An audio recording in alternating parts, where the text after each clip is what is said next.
मध्य प्रदेश की राजनीति में दतिया उपचुनाव का नतीजा सिर्फ एक विधानसभा सीट का परिणाम नहीं, बल्कि ये बीजेपी के लिए एक बड़ा राजनीतिक संदेश भी माना जा रहा है।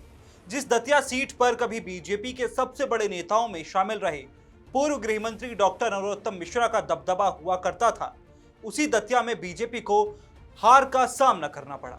सबसे बड़ी बात यह कि चुनाव से पहले पार्टी ने नरोत्तम मिश्रा का टिकट काट दिया। इसके बाद समर्थकों का विरोध हुआ, कार्यकर्ताओं में नाराजगी दिखी, फिर खुद नरोत्तम मिश्रा मैदान में उतरे, डैमेज कंट्रोल की कोशिश की, लेकिन आखिरकार बीजेपी चुनाव हार गई। ये मोटी मोटी कहानी समझ आती है, लेकिन आखिरकार पर्दे के पीछे क्या खेल हुआ? नरोत्तम मिश्रा ने डैमेज कंट्रोल भी किया, लेकिन बात नहीं बनी। तो क्या दतिया की हार की सबसे बड़ी वजह नरोत्तम मिश्रा का टिकट काटना था? क्या बीजेपी अपने ही सबसे बड़े स्थानीय नेता को साथ नहीं पाई? और हार के बाद नरोत्तम मिश्रा ने ऐसा क्या कहा कि पूरे मध्य प्रदेश की राजनीति में नई चर्चा शुरू हो गई? या फिर नरोत्तम मिश्रा ने पर्दे के पीछे ही कोई बड़ा खेल कर दिया जिसकी वजह से बीजेपी हार गई? ये तमाम सवाल इस वक्त मध्य प्रदेश की राजनीति में घूम रहे हैं। दतिया उपचुनाव में कांग्रेस के उम्मीदवार घनश्याम सिंह ने बीजेपी के उम्मीदवार आशुतोष तिवारी को 6016 वोटों से हरा दिया। यह उपचुनाव इसलिए भी बेहद अहम था क्योंकि यह सीट पहले कांग्रेस विधायक राजेंद्र भारती के पास थी। बैंक धोखाधड़ी में एक मामले में सजा मिलने के बाद उनकी विधानसभा सदस्यता चली गई और उपचुनाव की नौबत आई। लेकिन चुनाव का सबसे बड़ा मुद्दा कांग्रेस नहीं थी, सबसे बड़ा मुद्दा था बीजेपी का अपना फैसला। वो फैसला जिसमें पार्टी ने दतिया के 6 बार विधायक रह चुके और मध्य प्रदेश की राजनीति में बड़े चेहरे डॉक्टर नरोत्तम मिश्रा को टिकट नहीं दिया। यहीं से पूरी कहानी बदलनी शुरू हुई। बीजेपी ने नरोत्तम मिश्रा की जगह आशुतोष तिवारी को उम्मीदवार बनाया। इस फैसले के तुरंत बाद दतिया में विरोध के स्वर सुनाई देने लगे। नरोत्तम मिश्रा के समर्थकों ने नाराजगी जताई, कई जगह प्रदर्शन हुए, सड़क जाम की गई।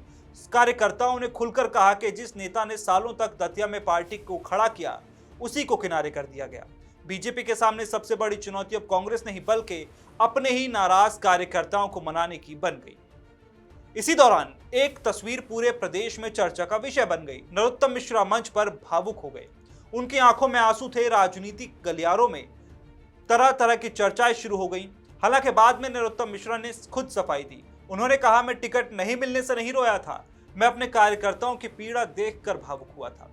उन्होंने समर्थकों से साफ अपील की कि कोई भी पार्टी के खिलाफ नहीं जाएगा। उन्होंने कहा, ब्रह्मास्त्र गलत जगह मत चलाइए, लड़ाई विपक्ष से है, अपनी पार्टी से नहीं। इसके बाद नरोत्तम मिश्रा पूरी तरह चुनाव प्रचार में उतर गए। उन्होंने रोड शो किए, जनसभाएं की, आशुतोष तिवारी के लिए वोट मांगे। नामांकन से लेकर प्रचार के आखिरी दिन तक लगातार पार्टी के साथ दिखाई दिए। मतदान वाले दिन भी उन्होंने दावा किया कि बीजेपी निश्चित रूप से चुनाव जीतेगी। यानी सार्वजनिक तौर पर उन्होंने कहीं भी बगावत का संकेत नहीं दिया, लेकिन लगातार यही संदेश दिया कि कार्यकर्ता बीजेपी को जिताने के लिए पूरी ताकत लगा दें। लेकिन सवाल ये, क्या सिर्फ अपील करने से नाराज कार्यकर्ता वापस आ गए?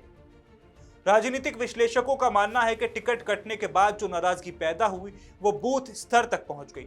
स्थानीय संगठन पहले जैसा सक्रिय दिखाई नहीं दिया, कार्यकर्ताओं का उत्साह कमजोर पड़ गया। यही वजह है कि चुनाव के दौरान बीजेपी एकजुट दिखाने की कोशिश तो करती रही, लेकिन परिणाम आने पर कांग्रेस ने सीट बचा ली। कई राजनीतिक विश्लेषणों में इस हार को टिकट चयन और स्थानीय असंतोष से जोड़कर देखा गया।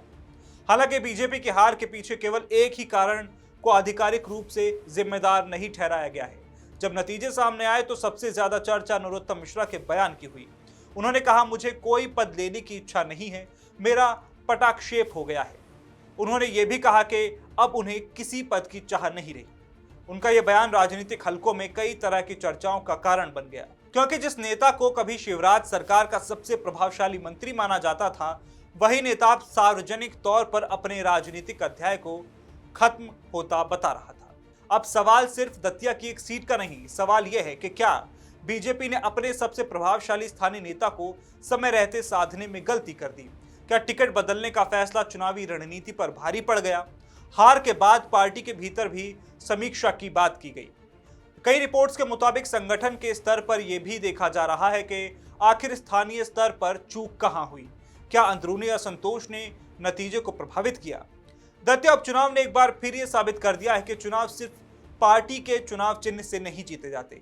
स्थानीय नेतृत्व, कार्यकर्ताओं का मनोबल और संगठन की एकजुटता भी उतनी ही बड़ी भूमिका निभाती है। नरोत्तम मिश्रा ने टिकट कटने के बाद सार्वजनिक तौर पर पार्टी के खिलाफ कोई बगावत नहीं की।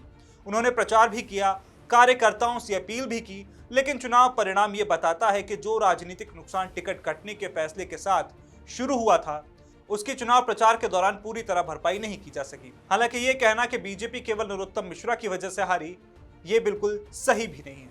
लेकिन ये जरूर कहा जा सकता है कि उनका टिकट कटना, उसके बाद पैदा हुआ असंतोष और स्थानीय संगठन की कमजोरी इन प्रमुख कारणों में शामिल रहे, जिनकी चर्चा परिणाम के बाद सबसे ज्यादा हुई।